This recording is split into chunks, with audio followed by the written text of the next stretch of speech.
trying to keep the picture small here. I know you guys are inching towards the goal that you wanted to get to that Game 7, but you still have a big game here in 6. And how, just give me a thought on just trying to focus on that. Well, I mean, it's still one at a time, right? I think that's been echoed throughout the room since we were down 3. But it's, yeah, that'll stand, and then nice to get Chubbs, Ben back in the lineup here, and yeah, we're feeling good. How does Ben affect you guys get your captain back for this game? And I know you guys wanted to win those 2 for him. You were able to do that now that he comes back. Oh, it's going to be great. I mean, his presence, everything he brings to the room, just being around. I mean, he is a big guy, but also just in everything he brings to the team, and in voice and play, and just out on the ice, you know, being hard to play against for the other team. I mean, it's great. So we're going to love that. We're going to need that. And just the last one for me, just I know you guys have been playing from the edge of a cliff for the last 2 games, and now they're kind of in that similar situation. Do you expect a bit more urgency out of them coming into Game 6?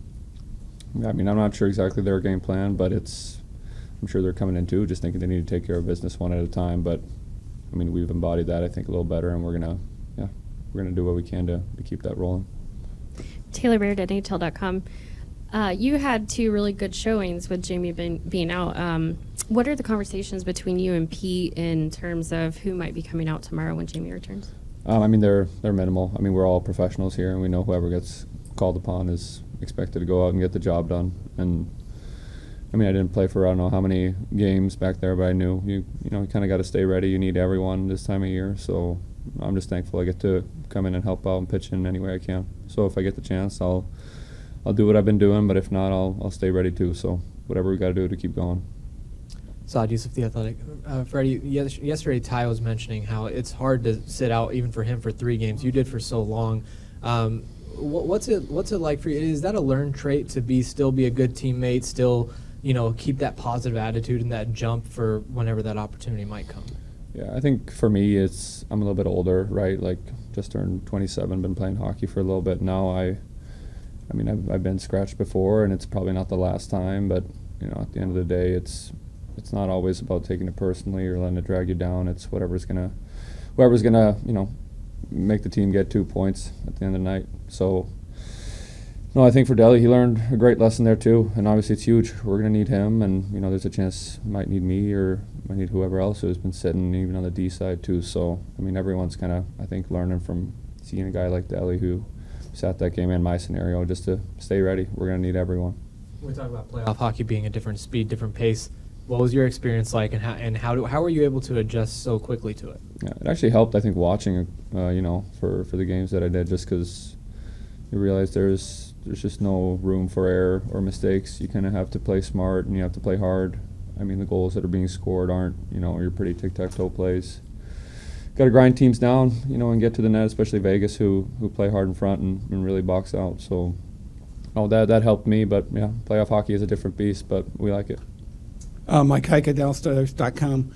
What was the conversations like in the summer before you came here? I mean, did you think about staying in Sweden, or was this the goal all along? And then, how's it working out? It seems pretty good. Yeah, right now. no, I had a good year in Sweden last year, and kind of got brought over here with, hey, you'll get a chance to play if you hold up your side of the bargain, and I felt like I've done that, and obviously I've been rewarded with some opportunities. So, I mean, I'm not thinking too far ahead other than just tomorrow, but no, it's been great. I'm really glad that I've gotten to come here, and the coaching staff and management and the teammates, everyone has been very uplifting and thoughtful of me of coming in kind of as a new guy. So no, it's been awesome. We're gonna keep that going. Anything else? Hey Thomas, Saudis, The Athletic. What's the last 2 games been like for you? You guys have faced a lot of adverse situations, but Pete just said 3-0 down is the toughest.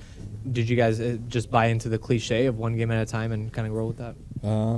Yeah, we did. I know it's not a super exciting answer, but that's what you have to do when you're down 3-0. It's a first for me, but we've had some guys, I think, in the room have been in this situation before, and you just got to put your head down and work through it. Leah Simakopoulos, Dallas Morning News. We've talked a lot about playing for Jamie, wanting to get Jamie back on the ice, and now that he'll be back, what do you as a team need from him tomorrow night?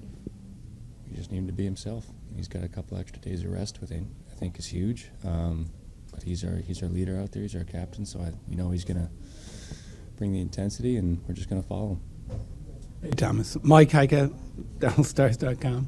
I noticed you're wearing your Otter shirt there. I think Otter's brother has a Delandria jersey with Jamie coming back. What is all that, brotherhood like? It does seem like there's a lot that goes on behind the scenes. I mean, just watching Jake and Ty on the podium the other night, they were both extremely happy for each other. Yeah, we're all very close with each other. We spend a lot of time with each other. We want to win for each other. We want to do well for each other. So I think that's huge, and I think that's a big reason why we're having the success we do. But yeah, so it's one of my few clean shirts I have left as well. So. Thomas, Derek Van Diest, NHL.com. I want to ask you about, you guys obviously played with that desperation in these 2 games to get back in the series. You still keep the picture small. I know you guys are on the verge of doing something that hasn't been done before, but how do you keep the picture small and continue playing with that desperation? Well, we're still down 3-2. It's 1 loss, and we're going home for the summer. So I think it's not going to be hard to keep that desperation because we're in the same boat we were 2 games ago. So I think we just keep doing what we're doing, and we'll be okay. You guys have been playing off the edge of a cliff. They're kind of inching closer to that cliff. Do you maybe expect a little more urgency and desperation out of them in games? I think so.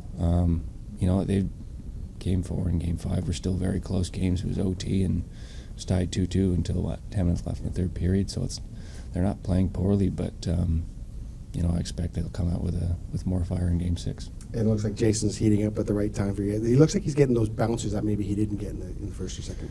Yeah, he's a goal scorer. He scores in so many different ways, and you're only going to keep him off the score sheet for so long. So if he's getting hot, that's great for us.